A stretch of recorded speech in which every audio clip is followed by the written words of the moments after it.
කොහොමද ඔයාලට හැමදාමත් වගේ අදත් මගේ YouTube channel එකට ඔයාලව ආදරයෙන් පිළිගන්නවා. අද අපි වඩේ කරත්තේ රසටම ගෙදරදී උළුඳු වඩේ හදමු. මගේ channel එකත් subscribe කරලා මාත් එක්ක එකතු වෙන්න. ඉතින් මේ තියෙන්නේ අපිට උළුඳු වඩේක හදාගන්න අවශ්‍ය වෙන දේවල්. මුලින්ම මම yeast ටික මද රසනේ වතුර තේ හැඳි 5ක් විතර දාලා විනාඩි 10ක් විතර පෙඟෙන්න තියාගන්නවා. ඊට පස්සේ මම පාන් පිටි ටිකට කපාගත්ත අමු මිරිස්, ලොකු ලුණු, කරපිංච ටික එකතු කරගන්නවා. ඊට පස්සේ කෑලි මිරිස් ටික සහ ලුණු ටිකත් එකතු කරගමු. දැන් මම පිපෙන්න තියාගත්ත yeast ටිකත් මේ වෙලාවේ එකතු කරගන්නවා. ඊට පස්සේ අපි මේ ටික හොඳට කලවම් කරගමු.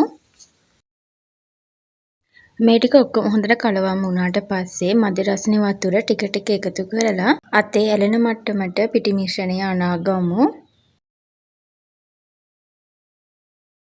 දැන් ඔයාලට පේනවා ඇති අතේ ඇලෙන මට්ටමට තමයි මේ පිටි මිශ්‍රණය තියෙන්න ඕන.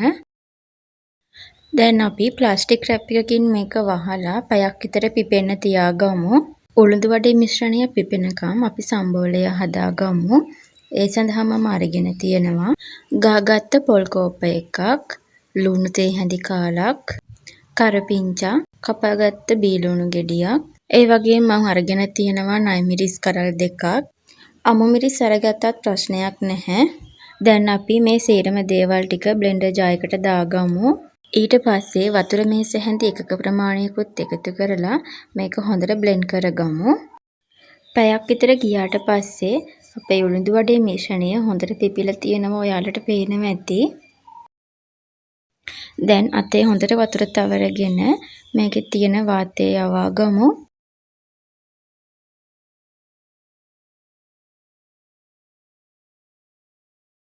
ඊට පස්සේ අත් දෙකේම හොඳට වතුර තවරගෙන මේ වගේ ගුලියක් කඩා ගන්න. ඊට පස්සේ ඇඟිලි තුඩු වලින් මේ විදියට හොඳට තුනී කරගෙන වටේත් රවුමක් වගේ ලස්සනට හදා ගන්න. දැන් උළුඳු වඩේකේ මැද ඇඟිල්ලෙන් සිදුර හදා ගන්න.